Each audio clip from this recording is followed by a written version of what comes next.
The most common complaint in calisthenics or gymnastics training is wrist pain. If you want to have pain-free and flexible wrists like gymnasts have, in this video I'm going to show you what special mobilization exercises they do that help them to perform extremely difficult skills and will help you to have healthier and more flexible wrists. Many people feel pain in the wrist when they start to work out, doing push-ups, handstands, etc.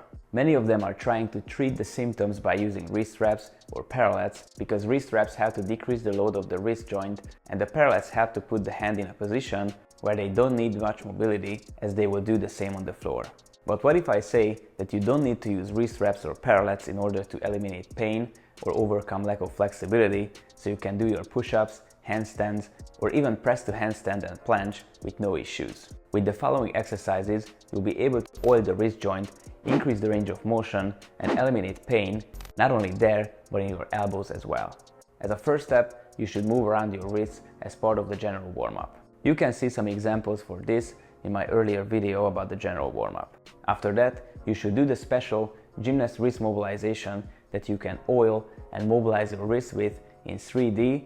I'll tell you what I mean by that. These mobilizations should be done in kneeling with locked elbows and different hand positions, doing a circular movement. In many cases, people do similar mobilizations moving only back and forth, stretching their flexor and extensor muscles. I call this method the 2D, so two-dimension method, since you just move back and forth, stretching the muscles only from one direction, which gives your nervous system a simple sign.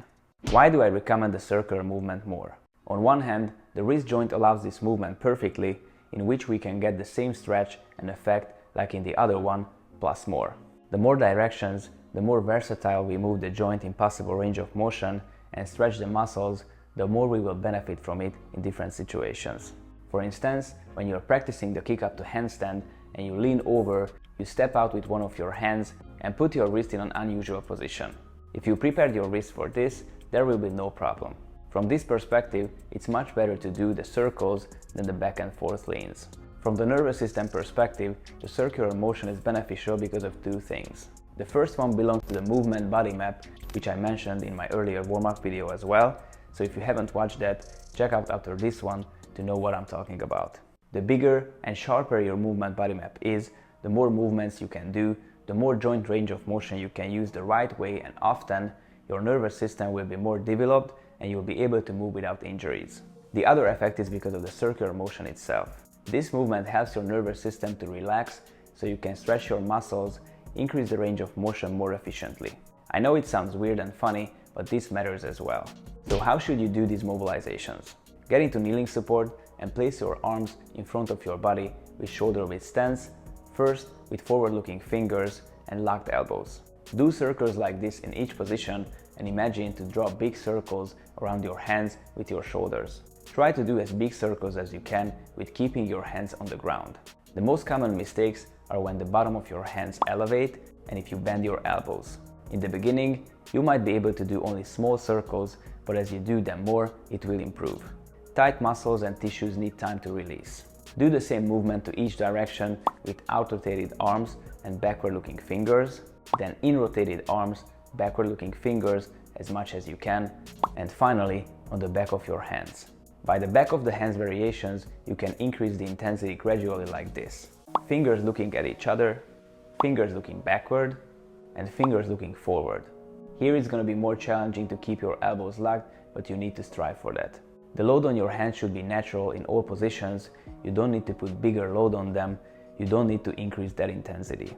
People sometimes feel too much in the back of the hand position, but that's totally normal. If you feel the same, you can bring your hands closer to your body and put more load on the legs instead of the hands. Depending on the need for mobilization, do 5 to 15 circles in each direction as part of your prehab routine and see your wrist issues go away. Contrary to the popular belief, supporting on your hands on the floor is not unhealthy or harmful. This belief is developed because most people haven't done any activity where they had to support on their hands for a while, they haven't worked out for years, and after they decided to restart, they feel pain. Just think about it.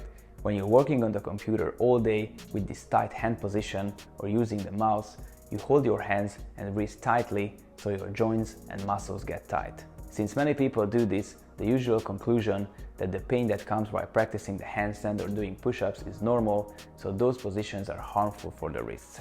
However, this is not the case, but simply by not using our wrists, when we start using them again, pain appears because we are so weak that the basically normal load becomes a problem. From not using or underusing, people go straight to overusing, so it's not a surprise that the wrist starts to hurt. This wrist mobilization routine is gold and will help you to overcome this issue. One of my students' ganglion cyst has completely disappeared thanks to this. Unfortunately, this doesn't mean that this will be the same experience for everyone, but there are many examples among my students when the ganglion was painless. Now you know how to mobilize your wrists, but how to make them stronger. Mobile wrists won't be enough in many exercises, especially where you need to hold the part or your entire body weight. You'll need strength as well. In the next video, I'm going to show you some special wrist stabilization exercises that gymnasts use in order to be able to do the exercises I mentioned before. But before that, if you want to get started with the complete gymnastics method system, download the app on the App Store or Google Play Store and get started with the plans that include all joint preparation exercises, programs and routines done by thousands of people worldwide. If you like this video, give it a thumbs up and subscribe for more. If you haven't watched my earlier videos, check them out on the screen now.